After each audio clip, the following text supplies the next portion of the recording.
Hi, and welcome to the Stress Factor.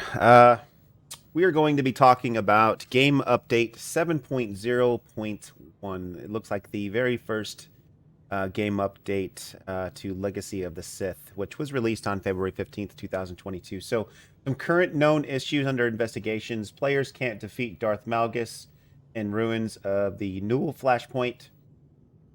From the first day this was initially reported, the team has been trying unsuccessfully to reproduce the issue internally, but we have made some experimental tweaks to Elam in order to attempt to solve it. So some general changes that we're looking at for the upcoming patch is they've looks like they've fixed an issue preventing players with Ryzen HS processors from logging into the game. Season 14 PvP rewards. Eligible players will receive the bronze, silver, gold tier rewards in their game mailbox upon logging into the patch. Updated the background of the character sheet window to make it easier to see. The Outfitter tab is now correctly showing the current instead of the equipped gear when inspecting a character. Looks like players are now able to view details when changing gear. The window remains open. Players closes it. It is now possible to drag and drop items from the inventory window to gear slots and vice versa. Unifying colors on individual armor pieces are now correctly saved when leaving the Outfitter window. They've reduced the brightness of the outline around the inventory slots. The category filter, in the ability window is now showing in all categories. The vehicle category now appears when the list is opened. Let's see. The legacy window can no longer be partially dragged outside of the screen borders. Empty stat mod slots on gear have been changed from circles to rectangles in order to address reported trypophobia reactions. I believe that's the colorblind stuff. That's pretty neat. Let's see here. To reflect the combat styles rule change, the activity window now has one role selection that players can pick at a time. The bottom of the character display window is now correctly aligned with the combat style window.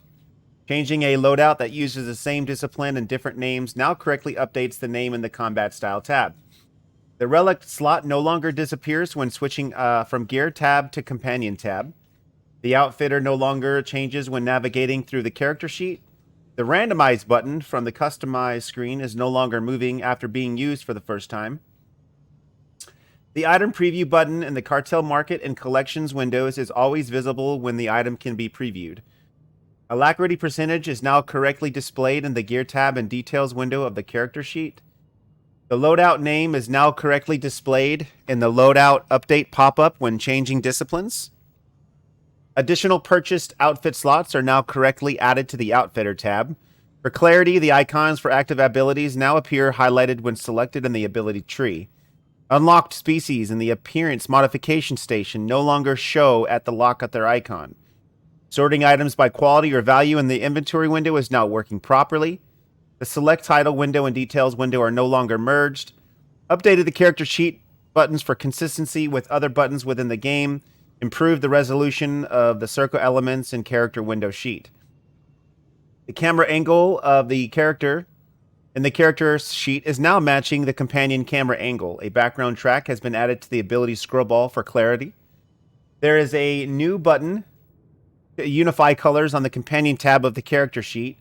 Increase the resolution of the origin stories icons. All discipline names are now fully displayed in the loadouts windows. It is now possible to search for level 80 items in the GTN. Players are no longer stuck in a chair after using a charge ability on the enemy on the Imperial Cultural Refining Platform on Manan. The interactive terminal and the Dead in the Water mission on Manan is no longer clipping with the environment. There are no longer visual effects in the Ballista Spaceport Smuggler hangar on Alderaan. There are no longer a hole on the floor on the shipping docks control tower on Manan, Imperial. Antennas are no longer floating above the ground of the shipping docks in Manan, Imperial. There is no longer a gap in the sand of Mos Eisley Dry Dust Crescent on Tatooine. Excuse me. Environment items no longer float on Elam. Let's side here. There's no longer a gap on the ground on the west side of ancient prison caverns on Basalvis. The environment no longer disappears when moving the camera in the following locations. The factory landing pad area in Directive 7 Flashpoint Rishi. But just a few more here. The Elam Codex entry now displays an image. Just a few other last. So items in economy. Looks like a new armor boxes are now provided. Loot and discipline is selected.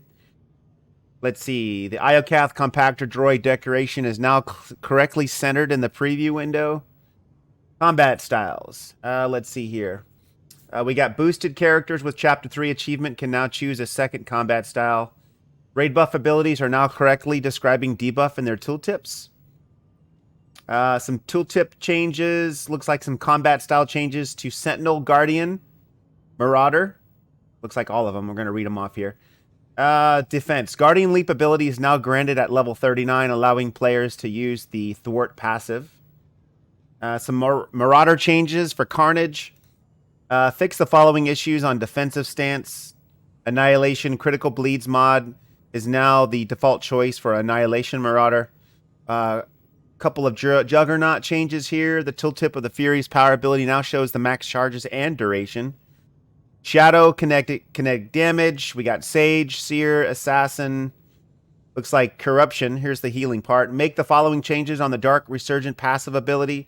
Dark Resurgent now spreads Resurgent up to 4 alleys, down from 8, and has had its range increased to 8 meters, up from 5 meters. Dark Resurgent also now spreads only on the first 2 ticks of Innervate. That's pretty nice.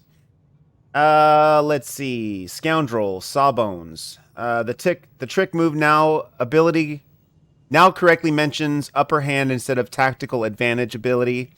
Couple of gunslingers. Let's see. Fix an issue where gunslinger sharpshooter mod causes penetrating rounds to immobilize the target. The trauma physical debuff is no longer applied when penetrating rounds ability is used by sharpshooter gunslingers. Let's see. Sniper Marksmanship. A couple here. Fix an issue where Sniper Marksmanship mod causes penetrating blast to immobilize targets. Let's see. Flashpoints. The following flashpoints now correctly grant charges towards the Technological Advancements mission. Let's see here. Athos, Sporting Potter. Kadamimu. Call of Cold War Games. Veteran mode. I thought they took that out. Circa Corporate Labs, Circa Core Meltdown, Directive 7, Cayenne Under Siege, Lost Island, Maelstrom, Mandalorian Raiders, Turo 5, The Battle of Ilum, The False Emperor, and The Foundry. Let's see, Crisis on Umbra. Reduce the health of damage done by the turrets during the following encounters in Crisis. The Spider Tank and Technician, Canny, and Shadow Assassin Ellie. Those ones were just, ugh. Objective Meridian, we got some changes there. Ruins of Null. The Saber Reflect ability is no longer reflecting the damage of Darth Malgus' ability Telekinetic Barrage. They nerfed that one. Couple of operation changes. All the weekly operations can now be shared to party members. Weekly veteran mode is now correctly progressing when defeating the mutant Tandashones. Some mission plus NPCs. Due to combat style changes, it is no longer possible to interact with the skills mentor in the following locations: Dramon Kos, Coruscant, Imperial Fleet, and Republic Fleet. Some conquest changes. The Rampage achievement boost now correctly doubles the defeated enemy count for the defeated X enemies with as your active companions achievement for the following companions. We got Agal Yuzar, Choza Rabat, Deadeye Layla, let's see, Hemdai Trey, Kroll, Rokus, and Verona Dens. Some Galactic Season stuff here. Fix an issue where stay on target season objective is not accounting for the proper medals. The following flashpoints now properly count towards flashpoint-based season objectives progress. Lost Islands, Assault on Tython, and Korriban Incursion. Underworld Syndicate plans no longer disappear when receiving Galactic Season tokens. And that is all of the changes here. You can also go back to, you can go to SWTOR.com/patch notes. You should be able to see all of the patch notes in here. It's been my pleasure to bring you the changes for the upcoming game update 7.0.1, which is the first update after 7.0 Legacy of the Sith. Once again, this is the Stress Factor. I really appreciate everybody's time and money, and I will see you later.